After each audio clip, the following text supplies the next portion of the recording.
এক বনে এক শেয়াল ছিল। সে অনেকদিন ধরে না খেতে পেয়ে প্রায় মরা মরা অবস্থা।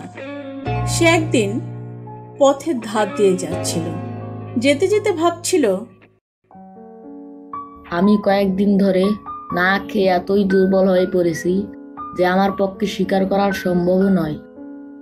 এমনিতেই শিকারগুলো খুব চালাক হয়ে গেছে আজকাল, কিছুতেই ধরা যায় না। আর এই দুর্বল শরীরে কি করে ধরবো? এই ভাবছিল আর মনটা ভার করে পথ ধরে হাঁটছিল। হাঁটতে হাঁটতে হঠাৎ তার নাকে এলো রুটি আর মাংসের গন্ধ। সে যতটা সম্ভব দ্রুত ছুটে গেল গন্ধটা যেখান থেকে আসছে।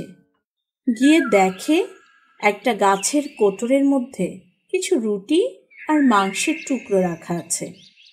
কিন্তু শিয়ালের পেটে তখন চনমনে খিদে। তার উপর খাবারের গন্ধে খিদেটা বহু গুণ বেড়ে গিয়েছে। খিদের জ্বালা আর সহ্য হচ্ছিল না। সে কোটরের মধ্যে ঢুকে গপ গপ করে সব খাবার খেতে লাগলো। এদিকে খাবার খেতে খেতে শিয়ালের পেট হয়ে গেল ঢোল।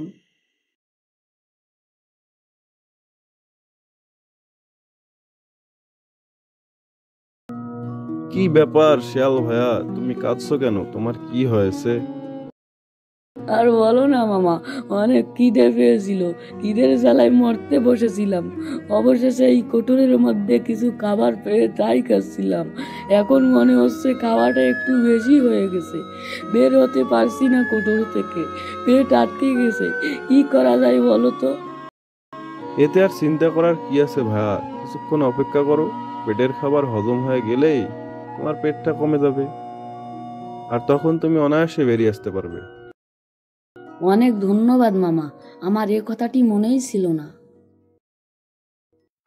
ব্যাটা শিয়াল, আর একটু অপেক্ষা কর, তাহলে বুঝবে মজা।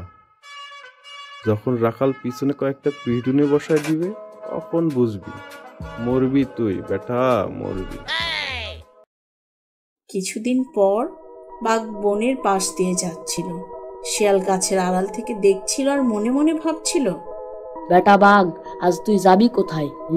আজকে তোর পেছনে যাব আর দেখবো তুই কোথায় যাস।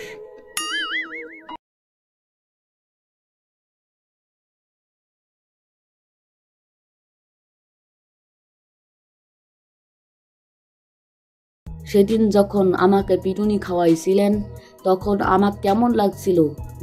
আজ বোঝো ঠেলা, আমাদের নিজেদের মধ্যে শত্রুতা থাকলে হয়। তুমিও একদিন আমাকে মায়ের খাওয়াইছো, আমিও একদিন খাওয়াইছি, শোধবোধ হয়ে গেছে। এখন তো আমরা একসাথে চলতে পারি, বন্ধুও হতে পারি। আমাদের একই বনে চলতে হয়, একই রাস্তায় হাঁটতে হয়। বেটা তুই তাহলে আজকে আমার পিটুনি খাওয়াইলি?